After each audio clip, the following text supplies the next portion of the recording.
Assalamualaikum warahmatullahi wabarakatuh. Om Swastiastu. Kami dari kelompok 7 akan Mempresentasikan struktur Organisasi PT Kino Indonesia. izinkan kami untuk memperkenalkan diri. Yang pertama, Mas Sudaryanti. Nama saya Muhammad Taufik Imansyah. Nama saya Teodor Sogra. Saya Muhammad Ilham Putra Rudiana. Oke, di sini materi pertama yaitu ada profil perusahaan. Profil perusahaan Indonesia, Kino Indonesia Terbuka, berawal dari sebuah perusahaan distribusi kecil bernama PT Duta Lestari Sentra Tama atau DLS yang didirikan pada tahun 1991. Memanfaatkan peluang yang ada saat itu, mengembangkan usaha dilakukan DLS dengan mendirikan PT Kino Sentra Industri Indo atau disebut KSI, sebuah perusahaan produksi makanan dengan pada tahun 1997. Yang kedua ada apa itu struktur organisasi? Struktur organisasi merupakan kerangka yang menggambarkan pembagian kerja, hubungan antar bagian, serta alur tanggung jawab dalam suatu perusahaan. Struktur organisasi yang baik membantu perusahaan beroperasi secara efektif, efisien, dan terarah. Baik, di sini saya akan membacakan tentang struktur perusahaan, struktur organisasi Funggra Paldivian, Ali Harris struktur atau Ali NIPA 2. Struktur ini memungkinkan koordinasi yang efisien antar bagian serta fleksibilitas dalam mengelola beragam produk. Nah, selanjutnya saya akan masuk di strukturnya. Yang pertama ada Dewan Komisaris yang bertugas sebagai mengawasi dan memberi arahan strategis kepada direksi. Lalu yang berikutnya ada Direktur Utama, tugasnya yaitu memimpin seluruh kegiatan perusahaan dan membawahi Direktorat Utama. Lalu yang ketiga ada Direktorat Fungsional, tugasnya yaitu sebagai mengatur, mengelola, menangani setiap bidangnya. Lalu yang terakhir yaitu divisi. Nah, divisi itu bisa dipecah yaitu berdasarkan produk. Di bawah ini mungkin makanan, minuman, kosmetik, farmasi, ataupun kesehatan. Baik, langsung saja ke materi kelebihan dan kekurangan. Kelebihan memungkinkan spesialisasi kerja dan efisiensi operasional, memudahkan pengendalian dan pelaporan, struktur hierarkis menjaga disiplin organisasi. Dan untuk kelemahan, potensi birokrasi yang kaku sehingga memperlambat pengembalian keputusan.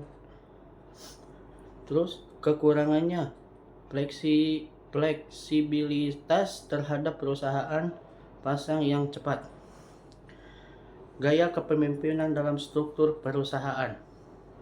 PT Kino Indonesia Tbk menerapkan gaya kepemimpinan transformasional dan partisipatif.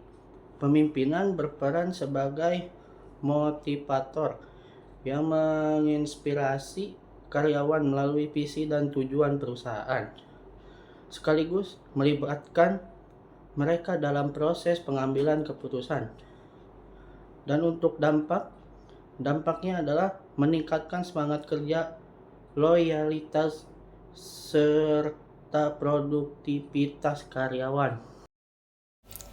Kenapa penting budaya dalam sebuah perusahaan atau organisasi? Karena budaya itu mencerminkan tentang nilai-nilai, norma-norma, ataupun aturan yang sudah terdapat dalam zaman dulu. Nah, mungkin dengan norma-norma dan nilai-nilai itu kita dapat membentuk sebuah perilaku atau kepribadian sebuah individu menjadi lebih baik serta dapat bekerja sama dengan tim. Nah, dalam nilai-nilai itu kita berfokus pada nilai utama. Yang pertama sebagai inovatif, yang bagaimana setiap individu itu perlu kita mencerminkan sebuah perilaku itu sebagai pedoman, tapi juga kita perlu mengembangkan inovasi. Nah, karena dengan ide-ide baru kita dapat bertukar sesama pendapat dengan yang lain, mungkin itu dapat mempengaruhi kita dalam pekerjaan. Yang kedua, nilai kedua itu kolaboratif. Bagaimana kita sesama tim itu harus saling kolaboratif untuk mencapai tujuan yang sama. Ketiga itu profesional. Bagaimana dalam kerja kita hanya profesional terhadap tugas yang kita lakukan,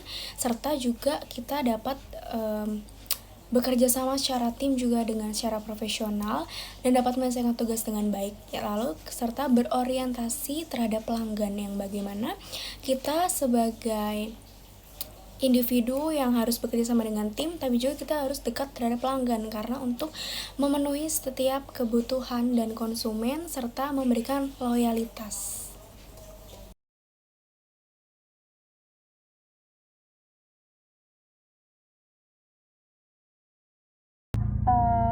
Hubungan budaya dengan sebuah perusahaan itu sangat penting karena untuk memajukan setiap perusahaannya, dan karena dari budaya itu kita dapat menilai setiap tingkah laku seseorang dalam memajukan sebuah perusahaan. Jadi ketika budaya itu sudah menjadi norma, maka kita akan mudah untuk mendapatkan secara kesepakatan dengan untuk mencapai tujuan bersama. Terima kasih.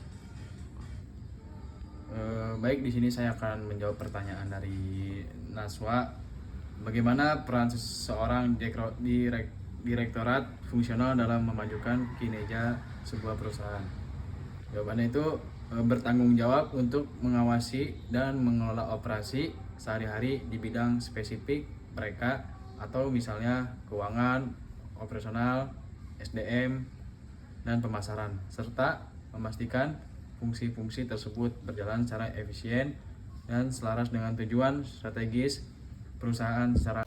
Jadi kesimpulan yang dapat kami setelah analisa di dalam perusahaan ini mengembangkan struktur organisasi pada berdasarkan fungsional atau berdasarkan divisi-divisi sesuai dengan fungsi inti, seperti fungsi pemasaran, fungsi keuangan, dan juga fungsi produksi, yang bagaimana sudah dikelompokkan dalam beberapa kategori untuk menjalankan sebuah tugas. Terima kasih atas perhatiannya.